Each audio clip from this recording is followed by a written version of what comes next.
What up? This is Robert Ory. Ory, three-pointer. Buries it. You might know me as Big Shot Bob. To Ory for three. Oh, unbelievable. This guy is off the charts. What's going on, Big Shot Bob? Robert Ory from downtown. It is episode number 2 this week. It is the shoot around. B-Dog Brandon Harper. I'm Rob Jenners, 7-time NBA champion, Robert Ory. We touched on this on Tuesday with Embiid being out and him likely missing the MVP simply on the basis of, forget the fact that, you're probably going to miss the rest of the season or at least a big fat chunk of it. You're not going to qualify for your minimum 65 games played, according to the new NBA rule. And you also have to play a minimum of 20 minutes for at least a game to count, for a game to count. As such, several players have already been disqualified from potentially hoisting a trophy at the end of the year. Some of these people I was surprised by. I think we knew about Marcus Smart. He's been hurt. He only played 20 games. LaMelo Ball, who's been playing really well, but his injury caused him to miss 20 straight games from the 28th to January 10th. He was immediately disqualified from any NBA awards for that. Even though he's come back, he's played really, really well. Yeah, but even though two people that you just named, they weren't in the MVP conversation anyway. Well, no defensive player of the year conversation either. Yeah, they weren't. Most improved. Okay. Kyrie Irving. By December 30th, he'd already missed 16 games due to a foot injury. And then he missed the Mavericks' last 5. He was unavailable due to a thumb injury at one point. So no matter how well Kyrie plays, he's out of the conversation. So far, out of all those guys you just named, this is the one guy I'd probably say he don't give a shit. Oh, no, he does not care. Kyrie, how do you feel? I don't give a shit. No, he doesn't care. No, he does not care at all. Zach LaVine, we already talked about him being out. He missed 17 games from the start of the year, from November 30th to January 3rd, and now he's out. Good grief. Almost indefinitely. Yeah. Bradley Beal. That trade bait. Bradley Beal started a stint with the Suns on the sideline, missed the first 7 games of the season. He's missed another 17 since. Oh, fella. Man, he just can't get it going. There was so much hype, too, around that move. Back, nose, ankle. He's like the operation guy. Shit's just lighting up everywhere. And then we talked about Embiid missing 13 games. He's probably set to miss a lot more. So with Embiid out, a question I got from a bunch of different listeners, including Marcelo, wanted to know who do you think will take the MVP this year with Embiid out of the conversation? I think it's going to just boil down to Jokic because we're going to do this again. If you really think about it, he probably could have won it last year. He probably should have won it last year, but Embiid should have won it the year before. Exactly. So it was kind of a makeup year. We talked about that. Right. But, because, I don't know if the NBA is ready to crown a new guy like a Shai Gilgeous or something like that. But why not? I know, but it's ain't that weird, though? But, on the flip side of that, if I had to give it to anybody, it'd be Jayson Tatum. I don't they got the best record in basketball. But I don't hear him much in the conversation. I know nobody talks about him, but he has the best record in basketball, top 3 in scoring, top 5 in scoring. It's just, and I think sometimes winning falls by the wayside. You think about when Jordan won it, Dream won it, Barkley won it, all those guys won it. They were top 3 teams in the NBA. And all of a sudden we get to a point where, it's no disrespect to Westbrook. Well, I think they finished like 5th or 6th that year and he wins MVP, but he averaged a season of triple-double. That's why. Yeah. But it's like now they don't look at it. They just, okay, who's playing well? If the team is winning and you're playing well, that means a lot to me. So that's why I say Jayson Tatum. Well, I ain't got no problem with that one. The one name I bring up is Anthony Edwards. I think they're no longer number 1 in the West. Now it's OKC by what, a game or half a game? Gotta be, yeah. Right. So, but the simple fact that nobody had Minnesota where they are, and the fact that Anthony Edwards has taken this leap is the reason why they are what they. Now I understand that Rudy and Karl Anthony Towns and those guys are doing their thing, but their emergence, make no mistake about it, is because of Anthony Edwards. Mm-hmm. Absolutely. He should be getting way more MVP consideration of what he is. He doesn't get anything. He doesn't get any recognition. How much of this has to do with guys playing exceptionally well while maybe the rest of the team not as much? Because I think that, Embiid, we've talked about Tyrese Maxey, but Embiid was the focal point of the 76ers. And with them having any kind of modicum of success, we talked about this last week, or earlier in the week, I should say, ran through Embiid. It runs through Embiid. Your success is going to be based around him. Dallas, probably Luka. The offense flows through him. How much of it has to do with that? I think when you boy, I said a lot of people they use this little formula now. They said, if you take this guy off this team, will they be successful? And that's damn near half the league. But that's not the right equation for this award, is it? No, it's not. But and that's what I'm trying to say. Is like they always say that. Let's take when Dream won MVP for us. He was the only fucking all-star on our team. Nobody else made all-star, but we won a championship that year. We had the best record in the league, and he pretty much carried us. But it's about who's performing the best, and that goes back to when Jordan should have damn near won it every year. Kobe should have won it. That Steve Nash second championship. Second MVP. It's so many guys you can put your hand on and say they should have won it, but they haven't. It's just it boils down to the media. And what I say about that is the media goes out and they says, oh, this is the guy who's going to win MVP this year. So now he's in everybody's head and they say, oh, this is the guy who's going to win MVP. Think about 3 years ago, there's, oh, this is the year Luka's going to win it. But Luka came into the season out of shape and wasn't performing. Like they switched the narrative really quick and they went to Jokic. And so and it's almost like everybody got tired of Giannis winning it. And then they said, okay, we need someone else to go to Jokic. And then it's like they got tired of Jokic winning. They gave it to Embiid when they should have flip-flopped it and gave it to Embiid. They should have been. It's a popularity contest, man. It's who's being talked about. And you just got to get the right media, the social media to hype your guy up. So when it comes time, they're getting talked about. I don't get that. Yeah. I just don't get that. It is what it is. Yeah. But I do think a little bit of that formula of if you take this guy off this team, I do think that plays a big part. Like if I take Anthony Edwards away from the Timberwolves, what does that team look like? 60 from Cat every night. Okay, and what numerous losses? In a losing cause. Yeah. If I take you have a point, right? But I think Rob's point was it shouldn't be the only deciding factor. Yeah. No, but what does MVP stand for? Most valuable player. If I take away the value from something, what is it worth? It's been a screw ever since, Jordan been in the league. Let's be honest. He should have won it then every year he was in the league, but they didn't do it that way, Well, yeah, and you can have other guys who, and yeah, you're right, and you can almost say the same thing about LeBron. There are other guys who are valuable to their team, and like you said, they emerge, and you see their value to this team, and it was their year, to win it. I think the thing with Jokic, it's the fact that he's been able to do it for so long without any major injury. And in the way that he plays in such a fast-paced game, the way he's able to dictate the game by how he moves. Yeah. And his passing ability and his vision and the way that he plays. There's nobody in the league like him. Like you would think he was fit for more of the 90s type of game. It's 2024 and this man is just, oh yeah, I'm just here.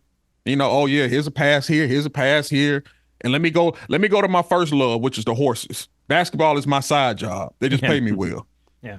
This man could go to the Hall of Fame with this being his side job. This man don't care nothing about no basketball. I need to go home. He wants to go home.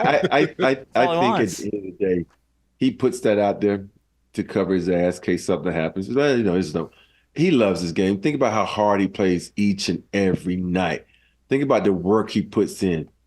So when he it's like the narrative when they say like LeBron passed first. No, dog, you score first. Even though you got a lot of assists, you're just a complete player. But your first rule of thumb is a score. If you didn't, you wouldn't be leading the league in scoring. And so I just think a lot of players, they just put that narrative out there to change it. But Luka, Jokic, he loves basketball. He plays too damn hard. He knows too much about it. He's too fucking crafty. He's just a talented brother. Yeah. And I think, too, it's you elevating the guys around you. You know, and a lot of these guys do exactly that. They elevate the guys around them. They're not just the one. And, you know, my only knock on Luka has always been he's exceptional. Yeah. But how much better does the team perform with him versus how much does he just outperform everybody? You know, you want to make your guys better. So I think that's got to be a factor too. But yeah, a lot of conversation about that. But it's funny to watch this list of people who have been knocked out of contention for anything continue to grow with this new rule. It's weird. Yeah. A question came in from Marcus. I heard LeBron's advice for the younger generation the other night during the Lakers postgame after they beat the Knicks, which he says, which I still can't believe. I'm a Knicks fan. And then he wants to know what your advice for the younger players is. But I went and I pulled this.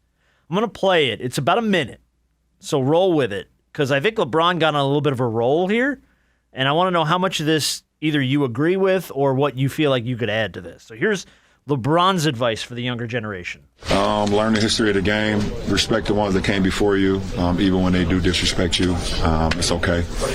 You know, understand that, you know, what a professional is all about. Be a pro. You know, show up to work. Be ready to work. If you're on time, you late. Put the work in. The game gives back to you when you put the work in. That's what the game gods do. So, you know, come to the gym. You're one of the first ones to the gym. We're one of the last ones to leave. The cars and the jewelry and all the other it don't matter. It means absolutely nothing. And I see a lot of these young kids, they get so unfocused about stuff that is so material that they can lose their focus. Just worry about the game. I mean, you worry about the game, everything take care of itself. You worry about the game, you worry about your family, and then worry about the game some more. And be selfish too. It's okay to be selfish because you have to be a little bit selfish to be able to be great. That's LeBron's advice. Yeah. For the younger generation. Everything he said, I've said before. Have you? Yes. Even, you know, the part what people don't understand about the selfish part. I've heard you say that on this show. Yeah, that's the hardest part. You know, if you want to be great, you got to put in the time. And that's selfish of you to put in the time, especially when you have kids and you have a family, because you're taking time away from them. But you're so honed in to try to improve your craft and improve yourself as a player. So he's totally right. And when I would go to these rookie seminars, I would point out guys. I said, you know, a lot of guys, you know, in my era, they went broke. You want to know why? Because they was trying to buy the cars, buy the houses, and, you know, tell all these people, you know, you got to be able to tell all these people in your life, no, that's the hardest thing. I know your siblings know because, am I back? Yeah, you're back. The internet, your connection told you no for a second. I know. Jack's just like, no, I'm going to be selfish. And that's the thing when he's saying you have to be selfish if you want to improve yourself, man, because everything he said is spot on. And then you can add something to that, because these players nowadays, you know, I look at so many guys. I was talking about, I had this, you know, one of Christian's friends who was visiting UCLA, and his friend Roman was sitting by me. And we was talking about guys. He asked me if one of these guys on UCLA should go pro. I'm like, no. I said, with the fact that NIL money is out there, you can use that NIL money to make the same amount of money you're going to make in the NBA. Because now if you go to the NBA, you're not going to be one of those top. If you're not one of those the first round guys, don't even freaking leave. Because now you realize, I don't think people understand the G League, you ain't traveling like the NBA. You ain't in 5-star hotels. You're not in, you don't have the amenities that these guys have. Now you got to think about this. You travel better in college than you do in the G League. And so you got to put in your mindset, is it worth me taking that chance? Especially when you can make that same amount of money in the NCAA. I don't understand how the guy's going to do it. So for me, the advice that he's given, he need to add that to those kids that's trying to, you know, be one and done and go to college. If you're not 100% sure you're going to be in the first round, stay your ass in college, because you can, the way the NIL money has been given and tossed around now, you can make $1 million. You can make $500,000, the same amount you're going to make in the NBA. And then you forget also, this is the biggest point I told him, you forget every year there's a new crop coming in. So you think you're going to make it, and you're looking at the guys ahead of you, there's some killers coming behind you trying to stab you in the back and take your spot. So a lot that goes into that. And so that's why you have to be in that gym 24/7. You got to learn the game, not be able to play the game. Because there's a lot of guys out there can play the game. Shit, just turn on IG and see all those guys that are doing crossovers, hitting up J's, and it's a lot of guys that can play. But you got to be able to understand the game and know your purpose and know your worth, and use that to your best ability.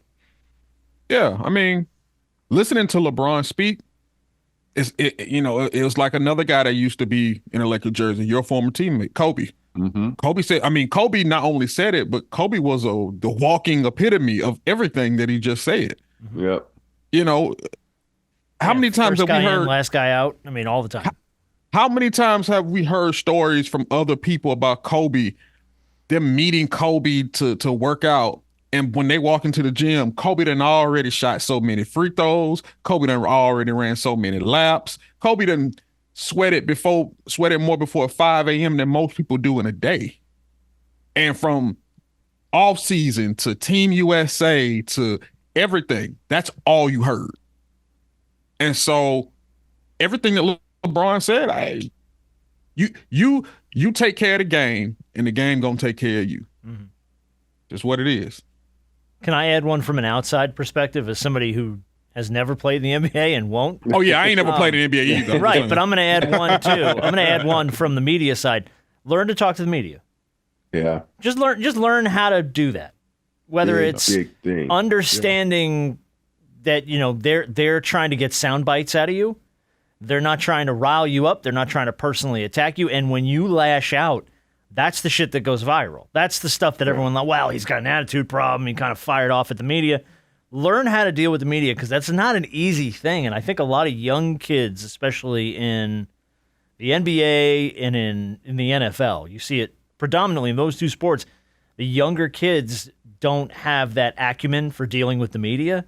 And that's what gets them caught sometimes in a bind, because they snap off on somebody or they say so. Now, look, in LeBron's defense, he always hasn't been great with dealing with the media. There's been plenty of press conference I've seen him go, okay, we're done, and when he just walks the hell out of the room. But, I think that there's value in that for young kids to understand how to do that. Yeah, So absolutely. So, and I think that the older you get, especially for your local media, whatever city or what market you play in, the better that you become with the media, the more you start to understand, you start to build a relationship with certain people. And then there are certain people who you start to learn who don't necessarily have your best interests at heart in them, because there are some people I got to be careful around that one. Yep. To get a soundbite and to twist your words. And those are the people that you can look at and be like, yeah, no, I can deal with these over here, but I know you have a personal vendetta because I've read your work. I've heard you speak. I've seen the stuff that you say. I'm not with that. But that comes with also, just like you study the game, also understand at least your local media and the people who you're going to see consistently. And that's how you'll know how to maneuver that. But for me, I've always tell guys, go to your PR people and say who are the good guys, who are the bad guys. Right. Just tell me one to avoid and be careful who I can say stuff with. And a lot of times, the PR people know, like, oh, that B Harper, he's an asshole. Don't talk to him. He's trying to get he's trying to get clicks. He works for that damn podcast. He's a good guy. Works for that damn podcast. That's trying to get audio. That's what you got to do. That's what you have to do. Yeah. Question came in from Kenny. Thank you, Kenny. Kenny, the Doc Rivers hiring in Milwaukee was a mistake for sure, as I see it. Is there any other coach in the NBA or really any other sport that should never get a retread ever again? I always say the next dummy to hire Urban Meyer deserves to lose. You got a good point, though. Can you think of other coaches, either in any sport, that probably don't deserve another shot or probably shouldn't get another shot? But I bet you will. One. Go ahead. I'll go to the NFL. Josh McDaniels. I don't know what it is with him, and obviously worked under Bill Belichick for a long period of time, but he is a guy, for some reason, continues to emerge in head coaching candidate positions. After he turned down the coach job, got the coach job, said no, I don't want it, and then went elsewhere. Like he fails as a head coach everywhere he goes, but continues to be a candidate. He should never have a head coaching job ever again. I'm like, I'm at the 3-strike rule. If you have 3 jobs and you've gotten fired from 3, you shouldn't have a job. Well, he done struck out twice. He 0 for 2 at the play. Hey, 0 for 3. You get fired 3 times, man. I'm like, that should be, so it's a lot of guys I could say that shouldn't, because there are too many guys out there deserving of jobs. Like Sam Cassell. Come on now. You keep recycling some of these coaches. This dude been in the league for 20 years, forever, played for 20 years. Give him a shot. And it's just so many guys like that. I can name a bunch of. Oh, of course. It's the thing that it always amazes me is you have this one coach. It's a great coach, and all of a sudden you think everybody that's coached under him can be good coaches. No, dog. There's a reason that coach was good because he had a fucking good ass team. Oh no, we love to talk about the coaching tree. Yeah, that gets our little media testicles tingling. Oh, coaching tree. Oh, so if I ask you right now, in the last 30 years, name the top 3 coaches that have been in the NBA. And I guarantee you, one of those coaches you're going to name, he's only had maybe one guy under him to get a job, and he lost that bitch after 1 season, I think. Phil Jackson. Yeah, that's what I'm talking about. He's had one guy under him that had a head coaching job and lost that shit real quick. Who was that? I can't remember the black guy who used to coach for him. I can't think of his name. But he coached Dallas, and he was in Dallas like 1 season, I think, and he got fired. It was, I can't think of his damn name. That's gonna drive me crazy now. There's people screaming at their phones right now because they know Dallas, and we don't. He coached Dallas for a second. All right, we're gonna find out. And then they think about all the people under Pop, all the guys who put it and half of them, they shouldn't have jobs because they don't know what the hell they doing. But because of Pop, they got a job. Talking about Brian Shaw? No, not Brian Shaw. Brian Shaw played for him. I know. There was just they're crediting B. Shaw as part of Phil's coaching tree, which is hysterical. Yeah, no, here you go. Jim Clemens. Yeah, Jim Clemens. Jim Clemens. Oh. Mm-hmm. He went 28-70 as the head coach of the Dallas Mavericks and was fired 16 games into his second season. See? And that was it. Yeah. But they're also counting like Bill Cartwright. And I'm like, why? Because he played for the Bulls? When Phil was the coach? Phil. It happens that way too. So I'm like, just because someone is a head coach, the people that coach next to them under them, don't make them good. No. Just because your dad was a hell of a coach, don't make you you're a good coach. You know what I mean? So it's just so many things. That feels like a shot at Luke Walton. Luke Walton? No, his dad wasn't a hell of a coach. Oh, no, his dad was just a hell of a player. Yeah. Right. Yeah. But you know what, though? I think when we look at like the coaching trees, I think it's a lot more difficult in basketball than it is in football. But Nick Saban has a hell of a coaching tree. Oh, and Belichick does too. Bill Belichick has a monstrous coaching tree. Yeah. Kyle Shanahan has a monstrous coaching tree. I mean, Mike Shanahan, Mike Shanahan has. Yes. I think it's a lot. It's easier to detect. Well, because you have more like defined like roles on a coaching tree in the NFL. The offensive coordinator, defensive coordinator, you know what I mean? Like you have specific. In basketball, it's like assistant coach, bench guy. You know what I mean? Like what are like it's the delineations are a lot harder. Yeah, it's different. Yeah. It's a lot different because now I can actually in football I can actually draw up the real X's and O's and really kind of actually get creative with a lot of, just a lot more things. And you can see that more definitively, I think, in football than you can in basketball. What are you laughing at? I'm just laughing at myself. That there's so many things I want to say about a lot of these coaches that in the NBA. And I don't know anything shit about football, but I'm just saying that they've got head coaching jobs because of certain coaches. And I'm like, what the fuck were you thinking as an organization? I said, as a player, I'm saying, okay, Mike Spoelstra is the only one. I said, you fucking got a video coordinator trying to coach me? What kind of shit is this? Like this dude don't know what the fuck. All right, take a ball. Let me see you shoot it. You can't fucking if you can't make 7 out of 10 free throws me, you can't fucking coach me, man. Go with that bullshit. That's the qualification for you? Yeah. I'm like, you don't know shit about, you don't even know how to play the fucking game. That's not, and that's to me has a lot to do with my personality. Like if you think about all the really good coaches, they all played the game. and they know the game, so they understand certain situations. And the guys who can sit over there and say, "Well, you need to do this and this," I said, "My body ain't gonna allow me to do that." Have you ever played this game? Do you know? And that's why really, really good players should never be coaches, because their bodies allowed them to do things that nobody else could do. Now you expecting them to do what you did? Hey, dude, God gave you a lot more talent than he gave me. Don't work that way. I will tell you, by the way, also that Bobby Petrino does not need to ever get another opportunity to coach a team ever again. And I think he's a head coach somewhere right now in college. But no, never again. You can't do horrible, terrible shit to people and then still get opportunities in this world. That sucks. All right, Super Bowl tickets this year, Rob. Oh, go ahead. I can't say one last coach that should never get a job. Go, man. You know who? Jimbo Fisher. He should never get another fucking job. Well, he's absolutely going to get another job. I don't think there's any doubt in that. Mm-hmm. I don't know if I can roll with you completely. Oh no, that's personal. That's a personal vendetta. That's not an subjective opinion. All right, well, let's see. Have you rethought your trip to the Super Bowl? Are you still staying home? I'm still staying home. You're still staying home? Okay. I'm still staying home. Because that ticket that was offered to you, by the way, ain't cheap. Uh-oh. How much is it? Get in price right now to Super Bowl 58. By the way, this is the get in the building. $7,200. That's to walk in the door. So I can't imagine a suite level ticket. Whew. Hey, that lets you know that the Super Bowl is all corporate, baby. It's all. Oh, it always is. It's not for fans. It's not for the fans. No.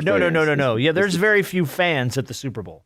Yeah, that's always been the case. It's always been the truth. Just the players, families, and friends. For comparison, you could have gotten into Game 3 of the World Series this year in Arizona for $209. Arizona, not a draw.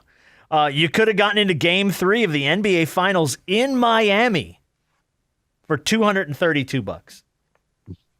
That threw me, because the Finals in Miami? Yeah. $232. Or you could have gotten into Game 3 of the Stanley Cup Finals in Florida for $251. So that's 3 championship games. You could have been in the door under $300. But you know what makes a big difference in those? There's only one being played for the Super Bowl. There's only one Super Bowl. You're absolutely right. And all these others are, 7 games, best of sevens. Every one of them. Yeah, you're right. You're right. But I'll tell you what, man, it shows the power of the NFL. Yeah. $7,200 to walk in the door in Vegas. But of course, it's Vegas. So it's going to be an absolute shit show. And then finally, a question from Joe. We'll close it out here with the shoot around this week. By the way, if you ever have a question for the shoot around, at Big Shot Bob Pod, pretty much everywhere you can find us. We're bigshotbobpod@gmail. Send that stuff in, man. We'll get to it. Please tell me you saw Kentucky's Aaron Bradshaw kiss that Tennessee player in the middle of their fight.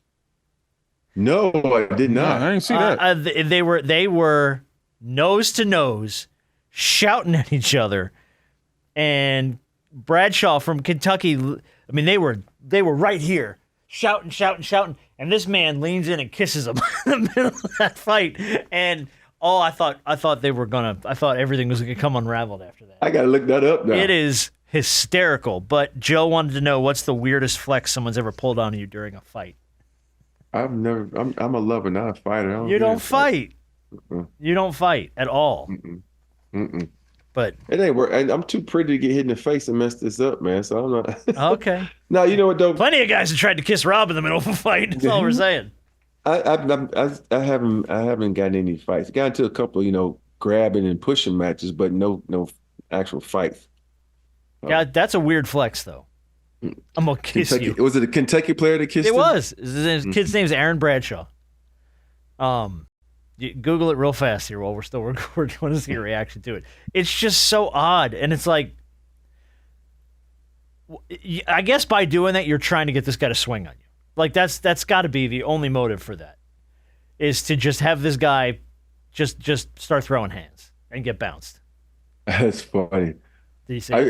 Here's the crazy part. I used to I've gotten tossed out of one game in college, and it was against Kentucky. Kentucky always used to rob. I always used to rob me up. Used to. Did you? Kentucky used to rile you up. Because Are